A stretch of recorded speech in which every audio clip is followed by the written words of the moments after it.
is up, Virtue family? Welcome back to another episode of the Virtue Way podcast, season 2. We are having such a fun time. All these episodes have been amazing. We've been vulnerable. We've been getting in there, getting deep, getting transparent. So I know that you guys have been blessed from this. As always, make sure if you're watching on YouTube, you're liking, commenting, subscribing, that you're sharing, that you're listening on all of the streaming platforms because we made it available for you guys. So hope that you are being blessed. Make sure that you guys are joining the WhatsApp community so that you have that community for accountability and support because we're all in this together. So without further ado, let's get into this episode. So I'm excited because the guests that we have today are absolutely amazing, phenomenal. They are amazing people individually, but they are amazing people to me. They are educators. They're in the school system. They're also women and men of God. They are a married couple. They are parents. They're just trustworthy people that have my back, people that I can confide in, people that I can trust. I absolutely love them dearly. So without further ado, welcoming the Lucky, Samantha and Pejay Lucky. Thank you guys for being on here. Thank you for having us. Of course. Yeah. Before we started filming, I told Pejay he has like the Virtue Podcast MVP award because this is his third time being on the podcast. How does that feel, Pejay? It feels great. It feels great. We at home. We at home. You know? Yes, I love it. So we're gonna just jump right into this thing because we already warmed up. You know how we do. But the first thing is, we've heard from Pejay, you guys' story. How you guys met. But Samantha, let's hear from you, from your perspective. How did you guys meet? How did it all come about? Talk to us. Tell us how that happened. Tell the truth. It's my turn to tell the story. Well, first, thank you, Anna, for having us. Yeah. I'm so excited. So we met what is now 12 years ago at a mutual, my cousin and his big brother's wedding. And the night before the wedding was the rehearsal dinner, or the rehearsal actually. And he started talking to me. That's how it happened. No. And so we were actually paired up to walk down the aisle together. Mm-hmm. And from the rehearsal to this day, we talked every single day. Wow. And from that day to this, we developed a rhythm, but we already had a rhythm when we first met. And people said that when we walked down the, when they call the brides, the bridesmaids and the groomsmen, they called us and we started doing a little dance and we didn't even know each other. And so the rest is history. The rest is history. So for you, you know how they say love at first sight. Was it that for you? It was. It was? It was. And for me, there was definitely the physical attraction. I was like, he's handsome. Okay. But also the connection of just, this is a really nice person and someone I can see myself with. It felt, and it sounds cliche, but it felt like a movie. And it felt like a romantic comedy. So, romantic comedy. Yeah. So Pejay, he was making you laugh? Yes, but I'm the funnier one. But yes, Samantha's mad funny. Samantha is mad funny. But yes, he made me laugh. He was honest. He was very upfront from the beginning. And it was just great conversation. We have fun together. We always from that day to this have fun together. So something that you just said that I haven't heard before. You said from that day till this day, we spoke every day. Every day. Pejay, what was that like? Talking every day? Because I know some people be like, man, you gotta get some break. I need to get away. I ain't trying to talk every day. Talk to us about that. That's a great point. Well, what I'll say is I knew that it was going to be something special because I wanted to talk to Samantha every day. Wow. And in previous relationships, people was like, why don't you want to call me? I'm like, I'm good. I might have been a little tough, but I was like, I'll get to you. I'll call you. And they're like, wow, Pejay, you don't want to call me? Yeah. But with Samantha, we just gelled. And I knew that I wanted to be in a relationship. The funny thing is, I knew early on, and I think Sam knew, but she wasn't ready to fully accept it. I was like, yo, I know we're going to get married. I know you're my wife. What was that like? What was that conversation like? I'm gonna marry you, or what was that? What was that like? Well, it was more so I know you're the one, and I think she was surprised probably when I said it because I think I might have said after 2 months. Wow, maybe sooner. Yeah, wow. But I knew, I just knew it was our relationship was like no other that I've ever met. Wow, or anyone else I've never dealt with, because it was just a want to be together.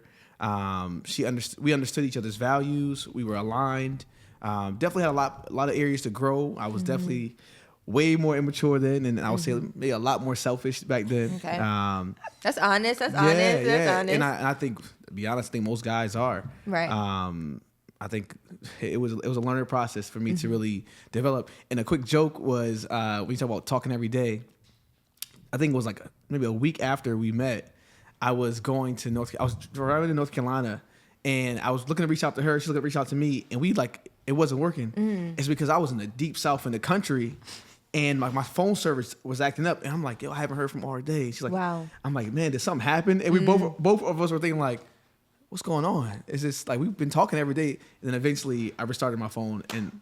All the messages came in back and forth. Wow. So So something that you said too is like you knew within 2 months. Now, do you think it was because of maybe your age at that time or experiences, or like what was different about Samantha that you knew that this was it, compared to other relationships? That's a really great question. I would say a couple of things. I'll talk about Samantha, but I'll also talk about myself. I knew that through my journey, I took some time to really, I would say like set myself apart and take time to get to know who I was. I would encourage anybody that's looking to date and be serious to make sure that you're single. As in like, there's a singleness about you, that there's a confidence about you, that you're not going into the relationship saying, I need you. Right. No, but I want you. Not that I need you.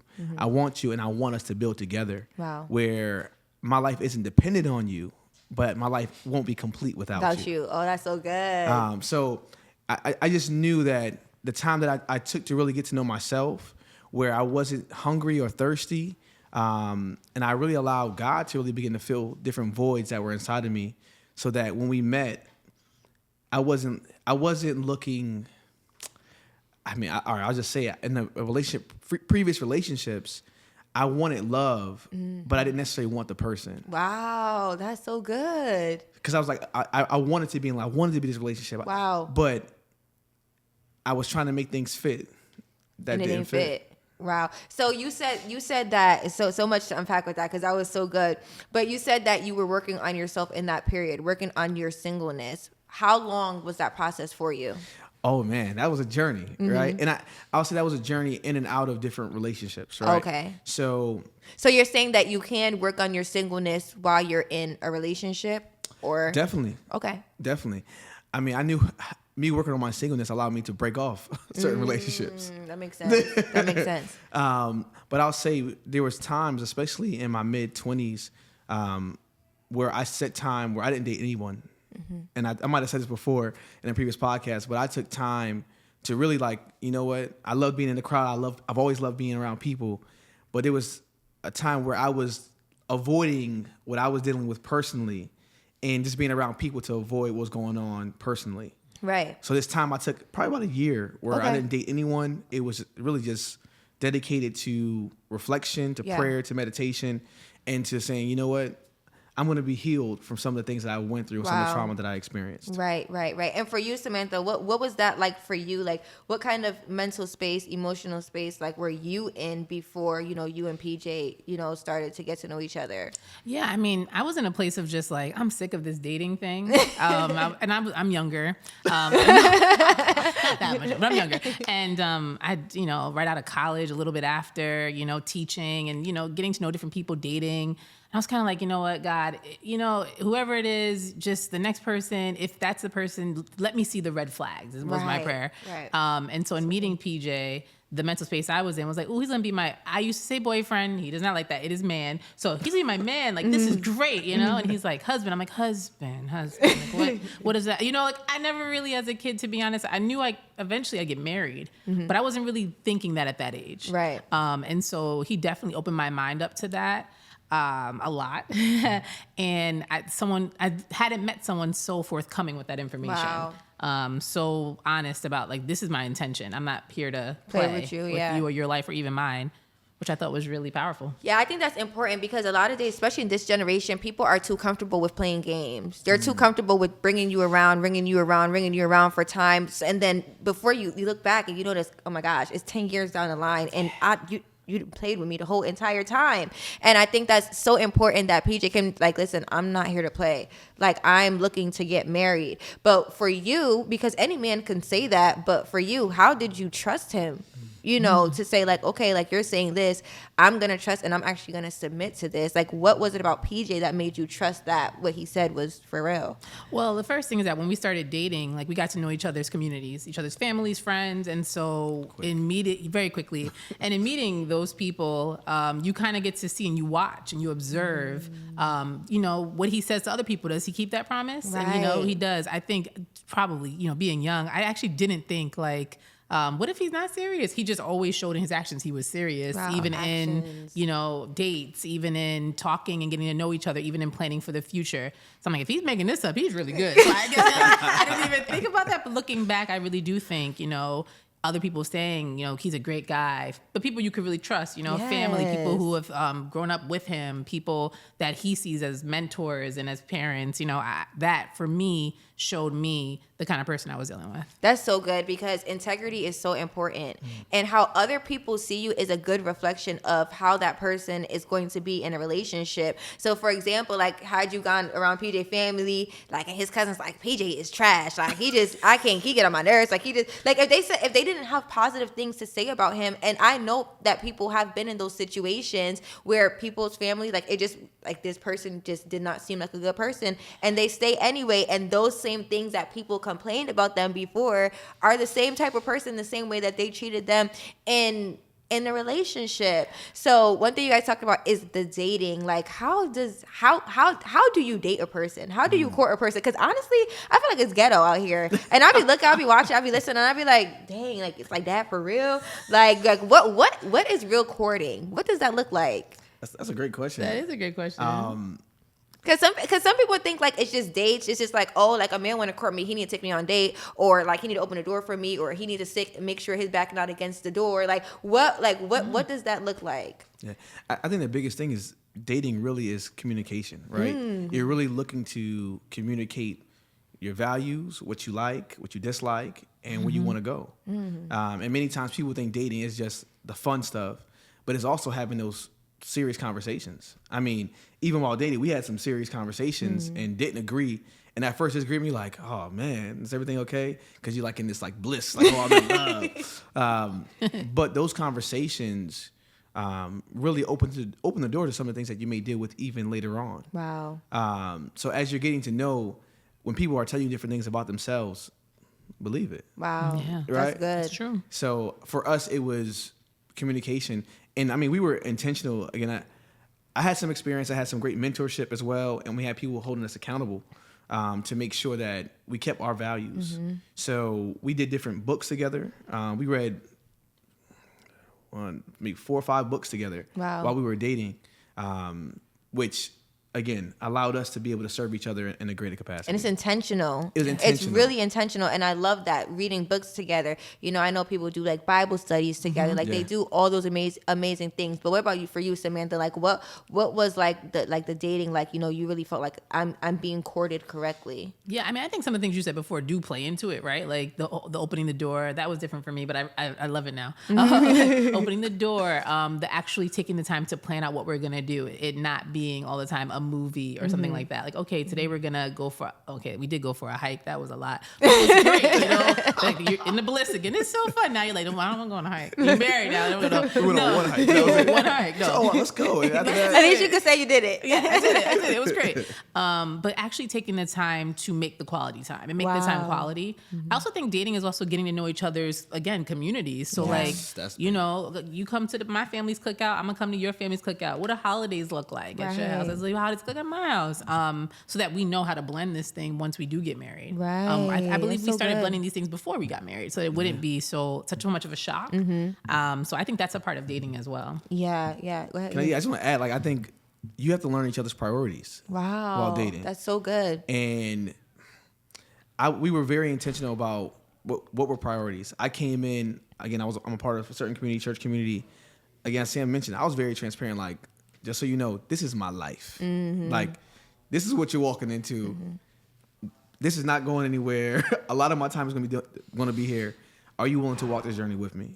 Wow. Not that you're going to be separate, but are you willing to do this together? Right. And that's good. And that's good that you said that. But shoot, I ain't complaining if it's a man tell me that serving God is his priority. Like, I ain't gonna complain about that, because some people's priorities is way less, That's you know. true. But something, Peter, that you said you spoke about is mentorship. And I think that's so important. I think that's what a lot of people lack today in a lot of different areas, not just in relationships, but in business and partnerships, and trying to reach certain goals. And I think even friendships like these are important, because we've had conversations. I don't think we've ever had conversation, all three of us together. I think this might be the first time. But even like friendships, like I can talk to Samantha like anytime. Like, I remember one time I told her I was like dealing with some things with health, and sometimes we try to make time to go hang out, and she's like, let's go for a walk. And it's just like that care and that intentionality is like, oh, she's listening, and she cares about my well-being. So that's just so important. So for you guys, how important was it to have that mentorship, especially when it came to relationship, when it came to dating, when it came to knowing how to treat each other? Because I feel like just even when me looking, there's only a few of you guys that I can say are actually good examples. So how did you find that, and how important was that? Yeah, well, it was very, very important. I think having people that have wisdom around you is huge, because I remember there was one disagreement that we had, and in my head I'm like, man, it's gonna work, and I'm start second guessing, and then I brought it to someone with wisdom, and they're like, PJ, get over this. And I'm glad I had that person to talk to, and we came back and we dealt with the situation, and it was fine. It would never happen again. But if I was in my emotions and my feelings, it could have went a whole nother way. Wow. But I also just want to add another light in there when it comes to not just mentorship, but just being a part with others and fellowshipping with others. People think when you're dating, it's just your time alone. I think it's the worst thing you could do. Wow. And whether it's dating, whether it's marriage, because again, you go on in a whole, life isn't just about you too. And dating should be thinking through, well, our marriage is for a reason and for a purpose. We're not getting married just for each other, but it's for a greater purpose, for us to serve in a greater way. So I believe that accountability isn't just mentorship, but it's fellowship. Like, who are we going to be around? What children are we going to babysit? We babysitted everybody's kids. But it was good for us because, again, we were serving others and learning, preparing for our journey. Wow. What about you, Samantha, as far as mentorship? Yeah, I would say mentorship, but I would also say, like, similar community for us. It was really important to be in the same church home. And I think that was great because during that time, our house, a lot more people after us, but even during the time, were courting, getting married. And so I think for us, it was amazing because our leader was teaching about a lot of the things that we were going through. And so I think that hearing the same word every week, you remember what Pastor said on Sunday? Because she was talking about you, like being able to like circle back. No, she was talking about you. Like, you was able to circle back. She was in your business. Right, and then she's talking about, or our business. Yeah. How does she know? But it was being able to circle back to that because we're hearing the same thing. We're receiving the same teaching. And then to PJ's other point, I really want to stress that the community and not just you two, because in dating, like he said, it's bliss in the beginning and it's marriage is wonderful. And even in dating though, you do get tired of like, okay, it can't just be us all the time. That's not realistic. It's not healthy. And it's not healthy. That's a good point. That's a good point. Right. And so it's like when I need a moment or you need a moment, having a healthy outlet of a friend who is also married, who understands, but it's not like a, because people can do this where you go into a place of bashing your spouse. Like we do not endorse that, but having a space to say like, I just need to talk to someone who is going through a similar journey. Right. Or I just need to hang out with, other married women or other women that I know are on a path that is similar. Right. And that stuck out to me too, because you got to be careful who you hang around. And I'm sure, like, I hear a lot, I don't know how true this is. I guess you guys can talk on it, but I often hear that, like married people shouldn't really be, in a sense, like hanging out too much with single people. Like, is that a myth, or is that like, what's your thoughts on that? Like, I think it depends on the context. Okay. Right? So like, it say for example, like, and I don't mean like, Samantha hanging around with a bunch of single men, but I mean like, hanging around with a bunch of single women, or PJ hanging around with a bunch of single men. Like, yeah. See, and again, I talk about context because it depends on the relationships. I think that who are the influencers in those relationships, or the mentors, right? So I talk with a lot of guys that are single. You know what I mean? But I understand our relationship. Now, if I'm taking advice from a single guy that's not married, now that's when Come on, pause. Yeah. Pause. So that's why I said I think it just depends. You can have folks that are maybe single that are your friends, But again, when it comes to marriage advice, what are we talking about? But here? it's really like you can't, and I'm so glad you brought that up because recently I saw a video of this single girl, this single guy, and they're like influencers, like they have a good following, you know, like they're comedians and stuff like that. And basically they're trying to like launch this course or system or something, masterclass of you basically knowing how to find your husband or find your man.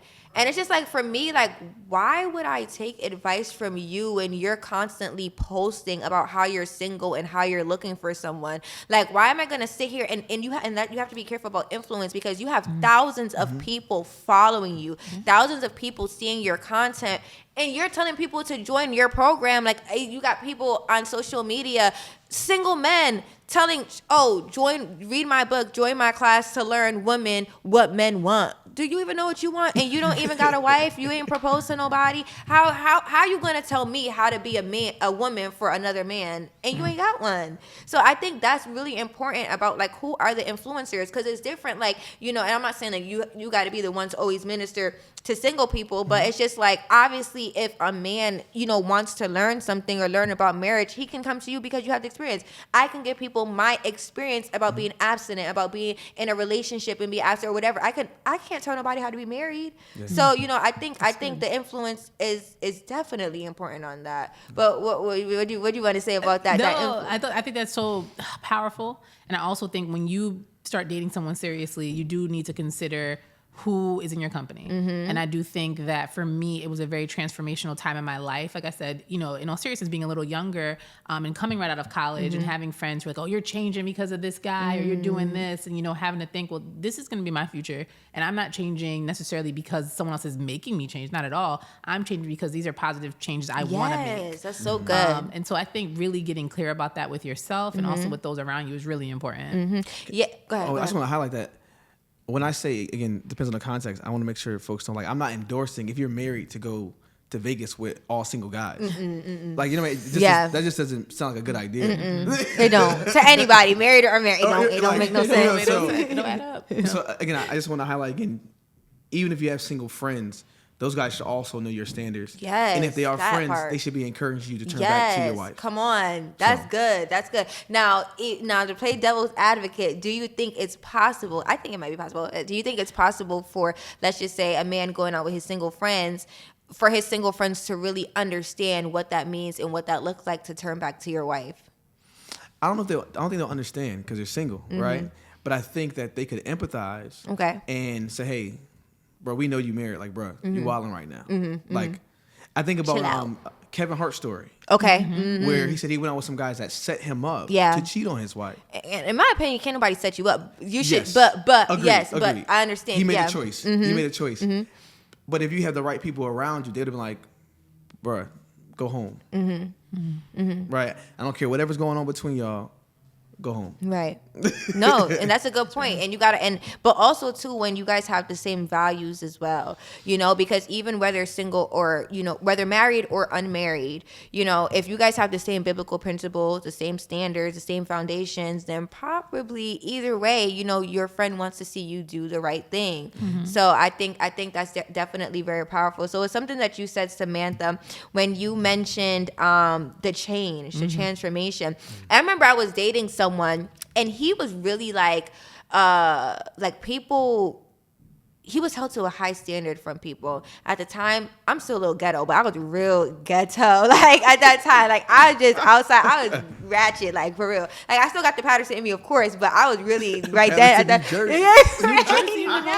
It's always gonna give what it's supposed to give. But I was really, you know, and I remember dating him, and in my mind, it was just like, okay, I know that if this is going to be serious, if I'm going to stand next to him, there needs to be changes because people look at him as an example. And the first thing, if they see me next to him and they come to my page and see how I'm ratchet, I'm outside and stuff like that, it ain't like, it's gonna be like, what you doing with that girl? Like, she's a ragamuffin. Like, you need to get it together. But also too, it was during that time of that transformation of knowing God more, of, you know, building my relationship with him. And I wanted to be different, not just for that relationship or that person, but because I wanted to be a better version of myself, of who God called me to be. So did you guys ever feel that, you know, okay, yeah, we're getting serious about this relationship. Yeah, people might think I'm changing changing because of this relationship, but I'm really changing because I'm ready to start walking in my purpose. Like I'm ready to start walking what God called me to be and do. Wow, I think for me, for me, there were things I wanted to change. And I think PJ was a influencer of that change, but not the person who said, make the change. Okay. And I think being with him and talking with him and also talking about our future, there were some things that, like, you know, he said, he was very upfront. One day I want to be a pastor. Okay, well, if he wants to be a pastor, then I can't do this because, like you said, it doesn't add up. But it wasn't a like, because he wants, no, yes, and actually I shouldn't even be doing this anyway. Anyway, that's good. So I think that for me helped with the changes. But I definitely think, you know, especially women, I think we tend to judge and look at other women like, why are you doing this? Especially when you're not in a relationship. Yes. You have a lot to say, then you get in one, you're like, I kind of get it now. So, like, I'm be with my man. Right. Like, all I said before, disregard. But I don't know if it's for you. Do you feel like you changed? Well, I guess you changed. You definitely changed, but like. Definitely. I think, for me, I think it was a lot of stuff like internally. I think people always, a lot of times people will put me on this pedestal just because they know me and they know I serve in ministry and do different things. But just because I showed up a certain kind of way doesn't mean that I didn't have things to work on. Oh, that's so good. You know, no one's perfect. So I had a lot to still work on, especially when it came to relationships. So Samantha really helped me to see, no, bro, you got some more stuff that you need to work on. Right. You need to work on this communication. Bro, you selfish. You need to pull it in. And then through those conversations, I also saw, like, you know what? Oh, you still need to be healed from certain things in order to love her properly. Wow. So if I'm still dealing with certain traumas and I'm not facing it, how can I love myself right? And then how can I love her after that? So, I mean, I really had to think through internally. And it was a process. Like, this wasn't just during dating. I think one of the best things for us and for our marriage was the pandemic. We're trapped in the house, just us, weeks, days, and we had some real conversations. Wow. And we had some real meetings and really began to think differently about each other. And I would say it was a healing for both of us. Wow. During that time. And do you think that there should have, like, did you guys ever take time to, like, seek, even as being married, did you guys take time to seek healing individually, like, separately from one another? Because I know, like, some people might say, okay, couples counseling, but, like, you know, I'm gonna go to counseling by myself too. I'm gonna go, like, was that it for you guys as well? Yeah. And even now we talk about that. Like, you know what? We need to make sure we're doing these things separately. Because like you said, together it's important, but individually there are things that we went through before we met each other. Right. And there are things that we still go through after, right? And so we change a lot. We dated, we got married, then we had a baby. Yeah. I delivered the baby, right? Like that then I changed, then he changed. So even getting to know ourselves as the new person and then getting to know each other does take that. Yes, we're going to have to seek individual healing and also together, I think, as well. Yeah, I think counseling is just big in general. Even when I talk about that time when I said I wasn't dating anyone, I went to counseling back then. Because I'm like, you know what? I need to talk to somebody. Somebody help me, please. Help me. And somebody that wasn't a part of my community, someone that I just knew would, like, judge-free zone. And it was very beneficial. And even now, there's different counseling opportunities. There's something that we both have done called spiritual direction, which is similar to counseling. But it's the difference basically is the Holy Spirit is intentionally incorporated within the spiritual director. Wow. So we've both done that separately, which has been very beneficial for us, where we've come back together and say, oh, you know what? God was helping me with this. Then I was talking with my spiritual director, and that adds more conversation for us to build together. I love that. I love that spiritual director. You're going to have to give the information on that one because that's dope. Now, something you said, PJ, about, you know, being in ministry and how people see you because you do serve. What is it that like? I know we all serve in our ministry, but what is that like to really uphold that standard? Because that was a big thing for me. I know, like, when I first started, you know, to attend TCC, you know, people say, oh, yeah, you do music and stuff. Like, you know, you should join the choir or something like that. And I'm like, listen, the way I be popping, lock, and dropping on Saturday with my music, I am not finna go and be singing at church on Sunday. Like, I just knew, and some people are like, listen, like, you don't have to be, but I just knew for me, like, I just did not want to do that. And I knew that if I was gonna make this commitment, that there would have to be changes. Like, I knew, like, I don't care what nobody else think about it, but for me, I knew that I did not want that to be my story. So even now, like in my journey, I'm like, okay, like even with virtue, it's like, I'm not going to be a hypocrite. I need to follow. I need to do what I said I was going to do. And, you know, my relationships needs to be a reflection of that. How I do business, how I communicate with people, my kindness. Like I remember I was talking to someone, they were like, yo, like, you know, I never had a bad thing to say about you. Like, I feel like you never, you know, did me wrong. You never did somebody else wrong. I'm thinking, well, listen, if you talk to some people, they might not say the same thing, but it made me like think like, man, I want to be like that good of a person to everybody because, you know, I don't want anyone to say anything bad about me. So with us, you know, serving in ministry and stuff like that, like what is the standard that we need to uphold? Yeah, man, I love these questions because I think the standard starts not with serving in ministry. The standard starts at home. Wow, come on. You know, because if you're not spending that time with God, if you're not spending that time with your wife, with your family, you're not going to serve properly. There's no way that you will be serving in the best capacity if you're not taking care of home first. You're a hypocrite, right? Like if your wife is hurting, if your family's hurting, and you're not serving, what are you doing? Yeah. If you're hurting and you're not serving, what are you doing? If you're not taking that time to make sure that you're mentally, spiritually, physically healthy, you're not going to be good for anyone else. Right. So I've learned that big time, especially our relationship and our marriage was, okay, PJ, outside you serving, you doing all this, but okay, y'all got a situation. Y'all need to talk. Or you got a situation and you need to fix it and get it right at home and then tell your wife, I'm sorry. So that's just been it starts at home. Right. Our pastor always says, especially to husbands, and I think there's a great weight on husbands and especially on men, where if you don't talk to your wives, how can you serve anyone else if you can't serve your wife? I mean, the Bible says serve your wife the way that God served the church, something like that, correct? That Jesus served the church. What is it, Calvin? Tell us. Christ loved the church. Yeah. And what is love, right? Love is being patient. Love is being kind. Love is long-suffering. It's enduring.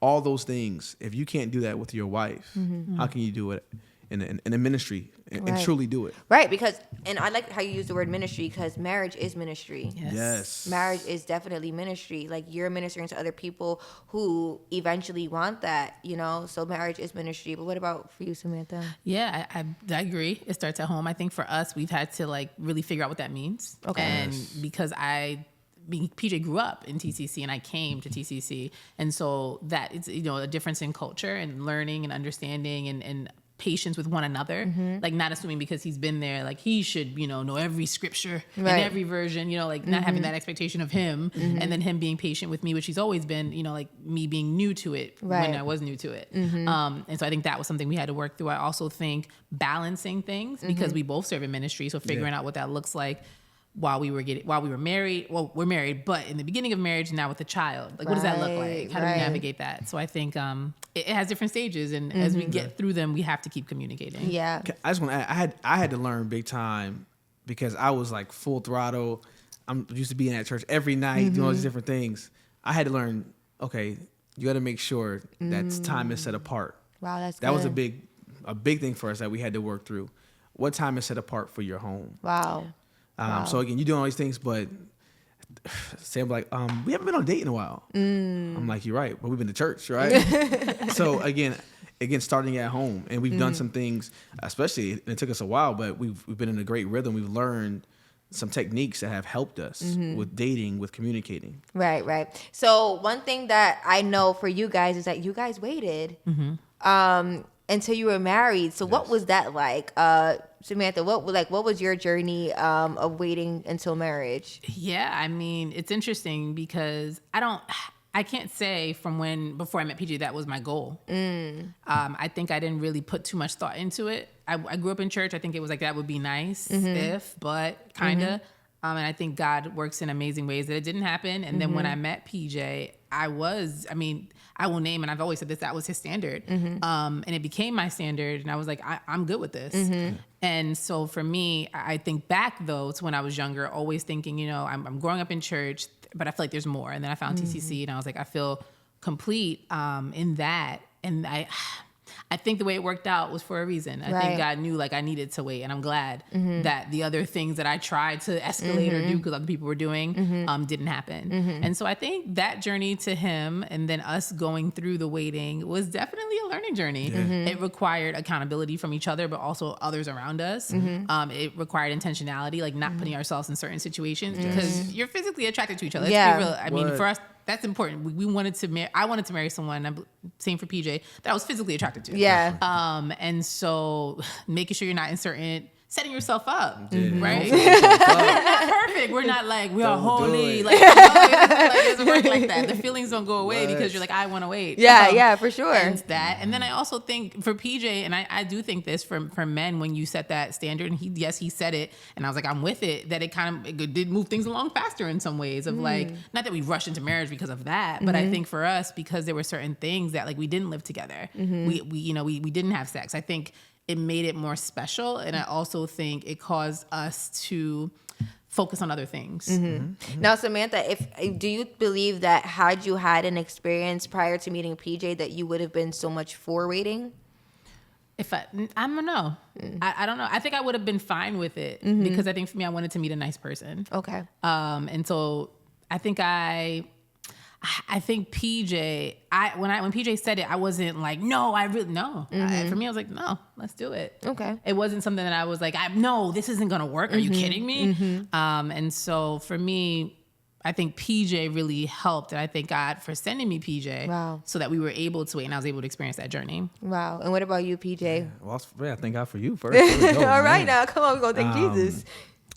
For me, I had some great mentorship. Again, my pastor, my uncle. I had some folks that really, really took time to talk to me about being a man and my worth as a man. Wow. Talk on that. Oh, man. Come on, talk on that. I think so many men don't understand their worth that they're willing to give themselves so freely. Wow. So a lot of times women are taught to keep themselves. I mean, things are changing now. I mean, I ain't gonna talk about nobody in the industry, but I'll just say it's a little bit different now. But most likely, more times than not, women are taught, hey, keep yourself, don't do this. And men are like, oh, go sow your royal oats, right? I had people that say, no, listen, keep yourself. Don't keep yourself for me, keep yourself for God. Yes, keep yourself because it's going to be better in the long run for several different reasons. And I understand it's so much better now because I didn't have certain experiences.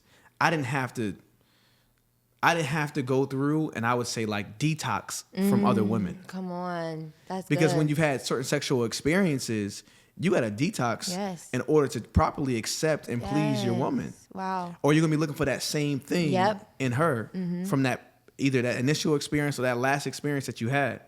So for me, again, I mean, really, I had an uncle. I can't name the amount of times he would stop. Hey, how you doing, man? What's going on? Listen, trust me. If you just hold off, he kept saying, you're a commodity. I would never, you're the commodity. You hold off, you're intelligent, you're good looking. You're the commodity. God's going to give you what you want. Wow. And those words stuck with me. And then I was wise with having people that held me accountable as well. I mean, I think about some friends in college where if I knew I was going to hang out, especially with a girl, if it was late night, I'm like, yo, bro, call me at this time because I know I'm going to need to go.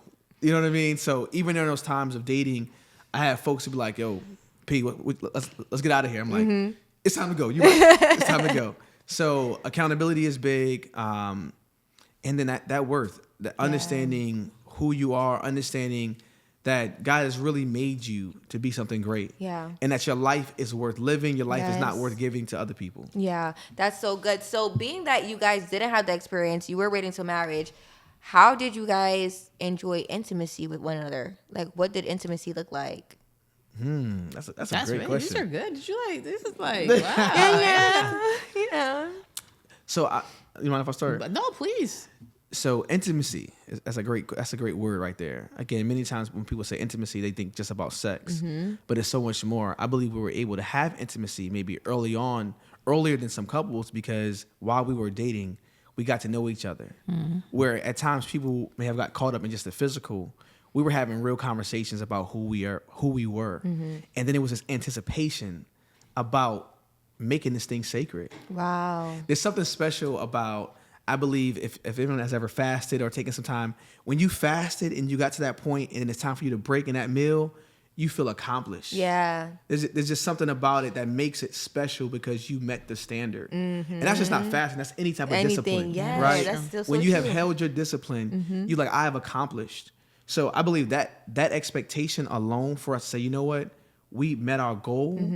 Though it was challenging at times, we're like, you know what? And we talked about being able to tell other couples, like, while we were dating, hey, if we do this, we can tell somebody else it's worth it. And our children. And our children. And I have to say, it's so worth it. It's so, even if you haven't waited until marriage for like forever, but if you and that person have decided to wait, there's something special about that anticipation. There's something special about the conversations you will have because they won't be so focused on this physical, as well as I think when things get physical, there's some emotional connections that happen that may happen too early. Wow. So it just, we were able to experience intimacy because it was more than just physical. Now, would you say that intimacy is a level of nakedness as far as like, the vulnerability? Because yes, you don't have the physical, but do you still feel like, you're still giving yourself away in a sense when it comes to that? Definitely. Yeah, and I think also certain conversations, certain transparencies that you give the person make it intimate. Like I would not share this with anyone but you and God, right? Like I think that also is a level of intimacy that we had. Yeah. Oh, wow. Because again, intimacy is, to me, it's not sex. Intimacy is having that safe place together. Right? That place where you can be naked or you can be vulnerable. And I think intimacy, people a lot of times will put it with a relationship or a dating relationship, but intimacy can be with family, with friends, those intimate times where you feel safe and vulnerable with someone. And I think it's so important for you to have that in a dating relationship. And I think especially when it's with your wife, there's some things that I've told Samantha that I've never told anyone else. And I just think it's important to be able to have that safety. Yeah, that safety. What about you, Samantha? Like, do you feel like when it comes to that intimacy, would you I don't know if someone could bring up like the actual definition of intimacy really quickly, but like, would you basically define it as intimacy just being like a safe place? I think it's a big part of it. I think it is. And I think there's this piece of intimacy of the safe place, but also that feeling of like knowing I'm okay here. And you're okay here. Like we're here together in this place and we have each other. And knowing that like it isn't fake or inauthentic, but it's real and it's honest. And it's also something that I think happens through time as you guys build and you guys become more connected and as you experience life together. I would say that generally, like when you're dating, you think you guys are talking about stuff that's real deep. It's like 2 months in, you get married, same thing, right? Then you get married and you lose a loved one. Wow. Right? I remember early on, we lost my grandma, and that was really hard for me. And so PJ walking through the funeral with me, seeing the casket, going to the... You don't think about that when you're dating. Like, how is he going to be when someone dies in my family? And I think that created even more intimacy. Right. I think you're okay with it. I would like to share just a moment of intimacy as well that we had when dating. I will never forget, because of us talking, because of us having conversation, one of the amazing moments, and I still see the picture in my head, was we were talking, we had an amazing date, but it was just a great conversation, and we shared some things that brought us closer together. And I was walking Samantha to, she was so when we were dating, again, boundaries, right? So Samantha's from Queens, so she would come down from Queens and stay with my cousin. So I was walking to my cousin's house where she was staying. It started raining, and just a hug, good night. Wow. Like it was like a magic moment. It was like fireworks were happening, and I'm like, this is it. Like, it was like this moment solidified. Man, you can really have a healthy, safe space and safe relationship, and feel it. Because when I think about it, even when you think of when people say I'm having an intimate event, You know, like everybody can, only my closest people could be there. So I really love that, because I think it's really hard these days for people to understand intimacy and have intimacy, because it's so connected. Because yes, sex is intimate as far as like, you know, you're giving your body, they're seeing like all parts of you, experiencing your spirit, all of that. But for someone to be able to unlock intimacy without even touching you I think it's amazing. That is. So I really hope that everyone gets to experience that at some point. Even if it's just friends or family, like having an intimate conversation, that trust, Yep. you know, like sharing those things, the heart. I love that we were able to get the definition, but also you guys' experience. So now you guys are married, covenant, and commitment. Yes. How important is that covenant part of it? Because what I've been seeing, just the high rates of divorce, you know, or, you know, infidelity in marriages. Like, it's one thing to be, you know, to be cheating when y'all dating, but, you know, in marriages, you know, going off, having kids with other people, like, you know, giving other people that part of you, like, what is covenant to you guys? Like, when you guys said I do to each other, like, what did that really mean? I would say covenant, and we've learned this through our leader, because I think when you say the vows, and I don't know, I think you're just caught up in like, we're getting married.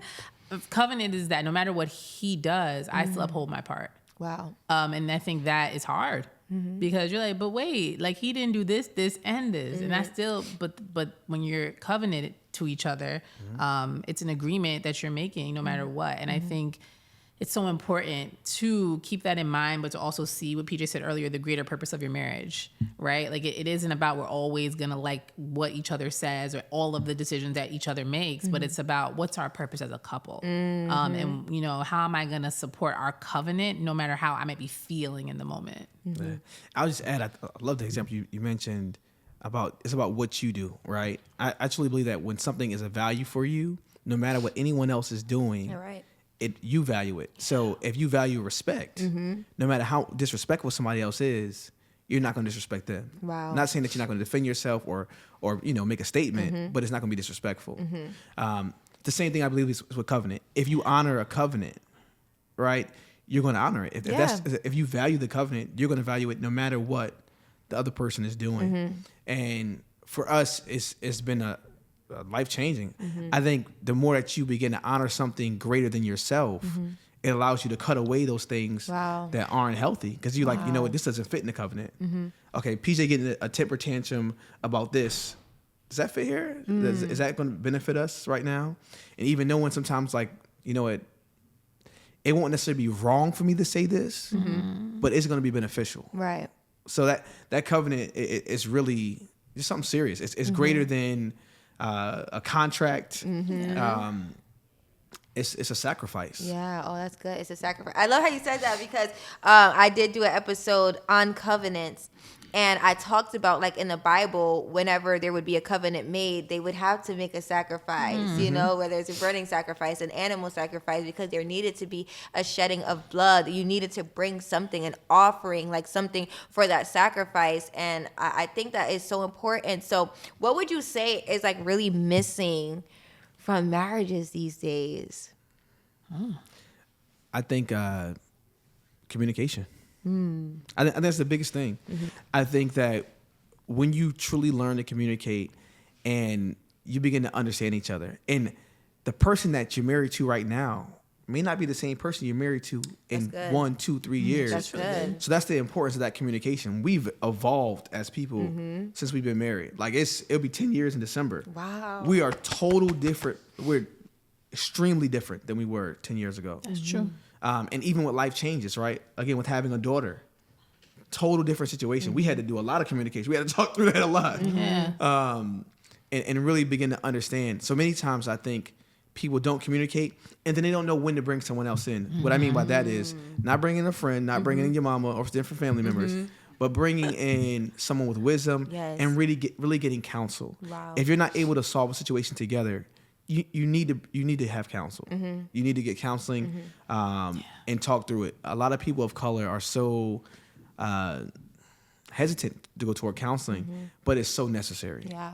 I think it could be the trust thing too. Yes. You know, a lot of broken trust, a lot of disappointments, deceiving. It's hard to talk to people, you know? Yeah, I think, I really like Michelle Obama, and she had a podcast too. And she said this thing about her and our former president, Barack Obama, around like the first many years, it was really rough in their marriage. And so she said something about, she's talking about our generation in terms of like being able to withstand, being able to say, like, not being able to be okay with right now, not that you stay in something that's like toxic or bad, but like being okay with, it may not be comfortable right now. Right. But doesn't mean I need to leave.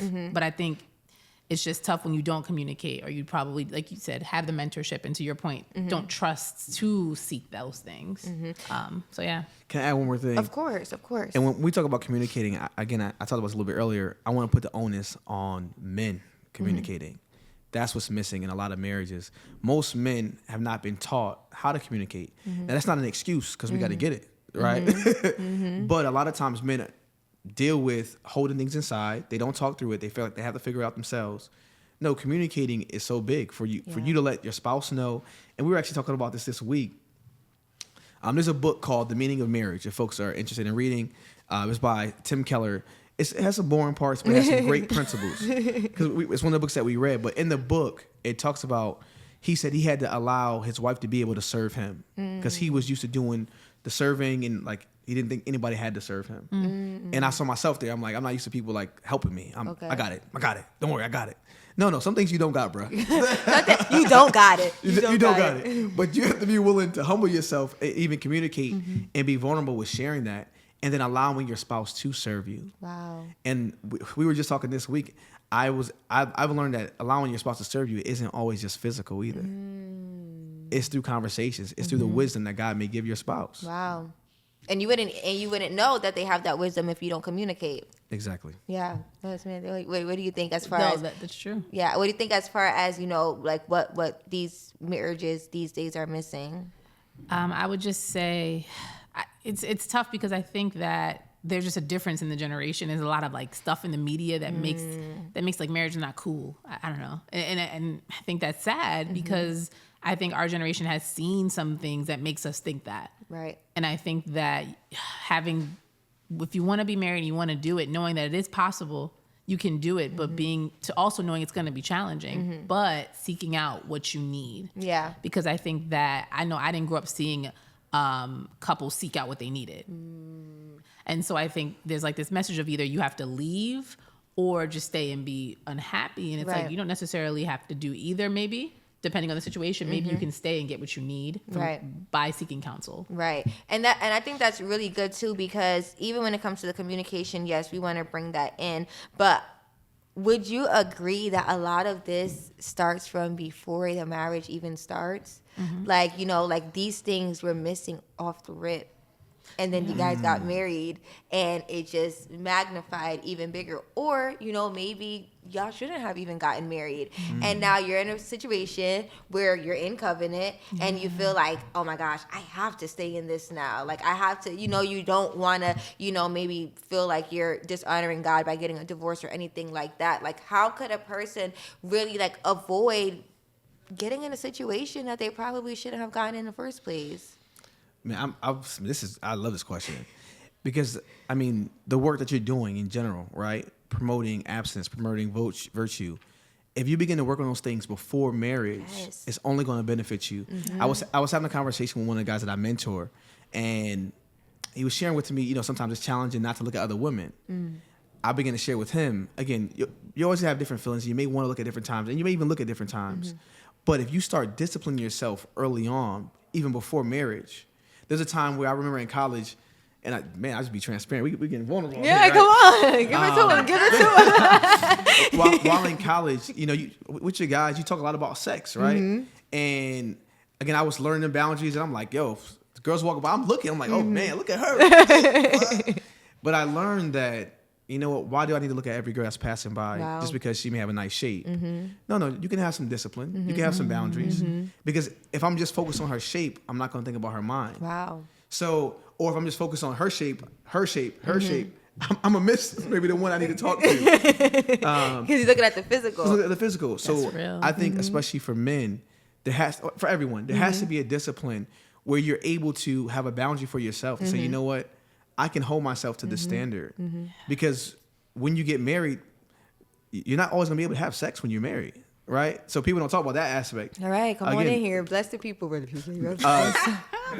when babies are born, right? Right. You maybe go through certain times where you may be fasting together. You may be consecrating together. There may be certain times where people get sick. Yes. You know, so if you practice abstinence before, you already begin to train yourself Yes. to be faithful in marriage. Exactly. And it's so beneficial, not just to your spouse, it's to you. You train yourself to be faithful to God, because abstinence is not about the other person, but it's about you. Yes. And I love that you said that. And I think I've said this in a few episodes, because I definitely want to stress the fact that when it comes to the abstinence, and I heard a pastor say, I don't remember who it was, but they were basically like, you know, you need to know to have discipline to not have sex outside of the covenant.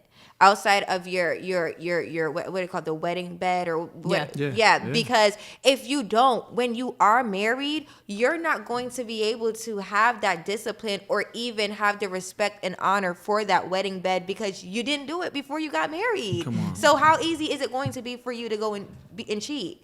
It's going to be very easy, because you never built that muscle. You never built that discipline. So just like you said, if you get sick, pregnancy, all that stuff, it's going to be hard for you, you know, and you never learn how to build that muscle. So now you're in a marriage, right? And now you're putting someone in a hard place because you don't cheated on them, maybe caught something, maybe caught a baby, you know, and now you're forcing another person to make a decision or think about something that they never thought the marriage would come to this, because you didn't do the right thing. Yeah. So. Can I add to the abstinence too? Yes. I want to make sure I'm adding too, that also includes masturbation and porn. Come on in here. Right? Yes. Because we see that even in marriage, there's some guys that are dealing with porn, and then when things go wrong, you're leaving your wife and you're going to porn. You're looking for an escape and not dealing with reality. Come on. So that's just some of the issues that, unless you begin that discipline now, it's only going to benefit you. And how can a person actually go and start building that discipline? And actually, I'm so glad that, you know, you guys waited pretty much your whole life, because my biggest thing now is trying to get to the people that have never experienced it. Because I think it's easier to stop them before they start than to try to get somebody to stop something that they're used to. So from that point of view, how would you encourage someone who's never did it just to stay the course? I would say accountability. I mean, I think you have to surround yourself with people that are going to hold you accountable. And then you have to hold yourself accountable, right? And I think that accountability starts with understanding your worth. Again, it's not just about keeping that one guideline. It's all connected. But understanding your worth. Yes. And for me, my discipline came through God and biblical principles, right? I think you have to have a discipline and a foundation to hold the course. If you don't see a purpose for your life, you're going to do anything. That's so true. I said the purpose part, like knowing you are valuable, you have a purpose. And I think that you have to figure out what it is for you that is going to be that thing you remember. You're going to need multiple things. What's that thing that you keep in your head? And I think about it now that we have a daughter, that we will be able to say to our daughter, we waited from, we are the only people we've been with. Wow. And to tell her that, it makes me emotional a little bit, because I'm like, she's two, right? But I'm just like, you know, when I think about her growing up and going through her stages and telling her, no, you should wait because you are valuable. And I just think that's so powerful. Is there anything that anyone said to you that made you do it all the way? Because that's where I kind of am right now, that I just pray often that God will let me say one thing, or someone can hear one thing that will make them, whether they've done it before, not do it anymore, or whether, you know, they've never done it before. Because I heard save your body, wait till you're married. You know, I even been to abstinence retreats and all of that stuff, and it's like, still, that wasn't enough. That wasn't enough. So is there any one thing that you can like just vividly remember that like just really helped you, that your mind just always went back to that? Man, that's a really good question. For me, I mentioned it earlier, you're the commodity. Yeah. Like, when I begin to understand and really accept that I'm worth it, that I have a purpose, that I have a light inside of me, that I have gifts inside of me that I have to protect. And if I don't protect those gifts, I'm only hindering, not serving or helping somebody else or even myself, right? So your commodity really like has stuck with me. Like you're a commodity, you're worth it. You have gifts, you have talents, you have purpose. And don't waste your life. Yeah. Don't waste your life. And someone that's not willing to be in covenant with you doesn't deserve Come on. you. Wow. Somebody. That's good. That's really good. Go ahead. I don't think I have one thing. I think the thing I would say is in being in other situations, the hurt that I felt in, disappointment that I felt, and thankful that I didn't do or go through with it, that I didn't want to experience that hurt. Wow. And if I'm taking a risk with someone that, I didn't know PJ when I met him, obviously. If I'm going to take that risk, it's going to be, I'm going to go ahead through it and marry that person. Yeah. And then I'm going to have a ring and all of that. Both of the 2 rings. Right, 2 rings, right? Because at the end of the day, I'm going to do this thing. Yeah. And like I said before, I always knew there was more for me. And a part of that was waiting. Yeah. I just want to highlight what you. That was so good. Thank you. Because I just want to emphasize that piece though of knowing that somebody else is out there, right? So if you are longing, right, if you understand your worth, that means you don't need to settle for something that's worthless, right? You can look and know that God will send you the right person that shares your values, that is going to be connected to a greater purpose. Yes, I love that. So we're going to be wrapping up soon, but do you guys believe that there is an attack on marriages right now? Yeah. Hands down.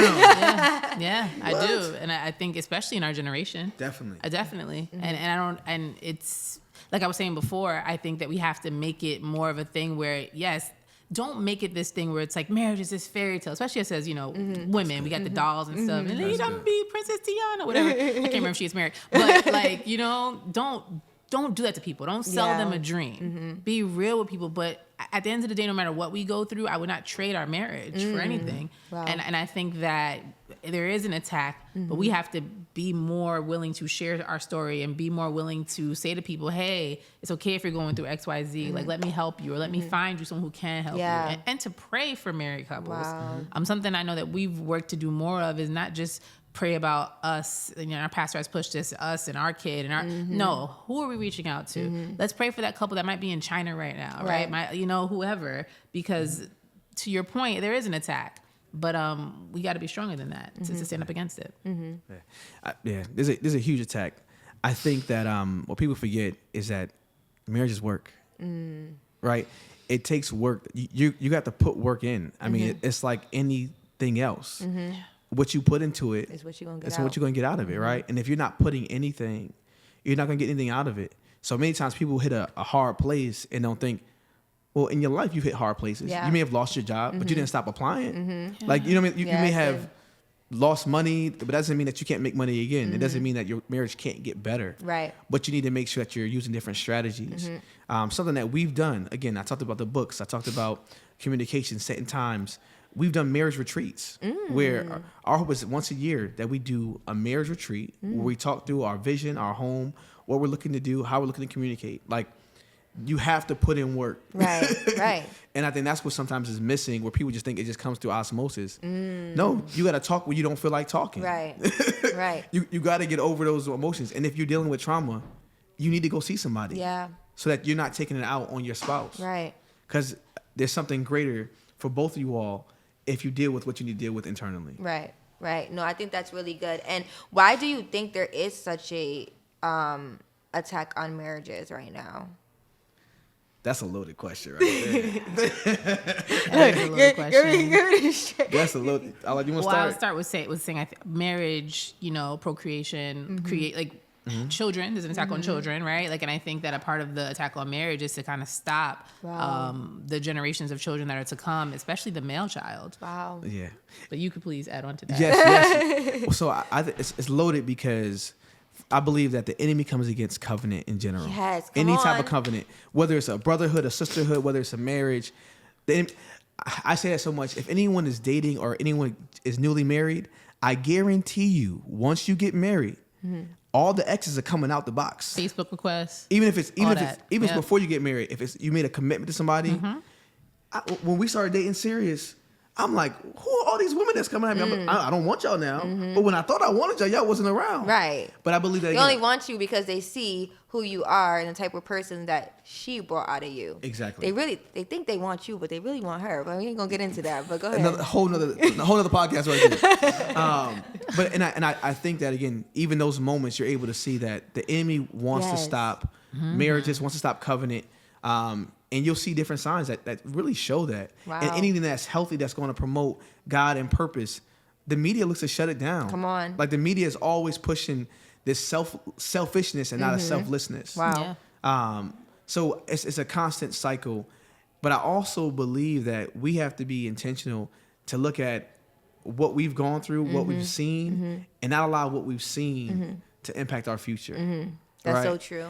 I mean, take the wisdoms out of it. But we were talking about this, and our pastor was sharing a prayer, and she was saying, you know, Lord, don't allow what I've seen to invade my home. Wow. So the trauma that I've gone through, Wow, that's good. my parents, Wow. my family, you know what, God, I'm not going to allow that to impact my home because we're starting a new foundation. Wow. That's so good. So what would you guys want people to know about the blessings and the favor of marriage? Man. I would say that it's worth it. I would say that you have to put in the work in order to see the fruit. But the blessing and the favor also come from when you bless someone else. Yes. Like you can't just sit in your home and like, we're going to make our marriage great because we're great luckies. Like, you know, that's not going to, no. Whose child are we blessing? Wow. Who's another couple that we're blessing? Are we talking to folks about, you know, hey, do you need anything? Just generally in our professions, but also in ministry. When you go to Starbucks, right? Like, who are we impacting? Like, for me, the blessings and favor comes from us blessing somebody else. Wow. Wow, that's good. I think people don't think about there should be a legacy from your marriage and not just your natural children. Wow. Right? So who are you blessing? Who are you helping? What are you doing? Marriage has a purpose. And I believe our gifts and talents are connected to that purpose. And then you work and function in it. Right? Wow. Yeah. So it's not by chance that we're both educators. Right. So we didn't know we were educators when we started talking that first day. Well, maybe we started to know, but we were already attracted to each other. But I believe God put us together because we're here to change a generation. Wow. Samantha's working K through 12. I'm working with college students. Yeah. Wow. Again, it's a connection. We have giftings and talents where we have to prepare this next generation to accept and learn the benefits of marriage and the blessings of God's favor. I think that's perfection right there. And I really love how you're stressing on the purpose of marriage, because, and I think I really hope that encourages people to really think about it before, you know, even when choosing a dating partner, you know, before even getting that long in the road where you're actually married, because if your marriage doesn't have a purpose and it doesn't bless other people, then it's going to really be in vain. So y'all blessed me with that, and I know y'all blessed them with that. And this was an absolutely amazing episode. I can't believe, I feel like this is really like the first time all three of us have actually like sat together, like so many conversations individually, but I've been completely blessed. And just to be able to hear from the married perspective that you guys waited all the way, I think that's absolutely beautiful and amazing. And the love is there and it shows. The fruit is there. So I'm grateful for y'all for being here. But just like we always do, we end this off in prayer. So PJ, would you do the honors of ending us off in prayer? Definitely. Well, since we talked about marriage today, let's pray for the marriages. Yes, do it. Father, we just come to bless you on today. We pray that you touch those that want to be married and those that are looking for marriage.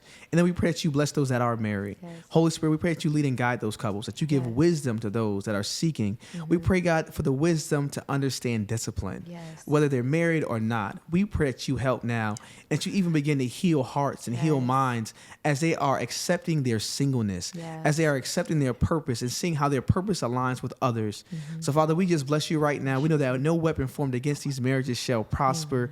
We just thank you right now for blessings and favor in marriage. In Jesus' name, In Jesus' amen. name, amen. Thank you guys for tuning in, and we will see you guys on the next episode. Thank you. Yeah.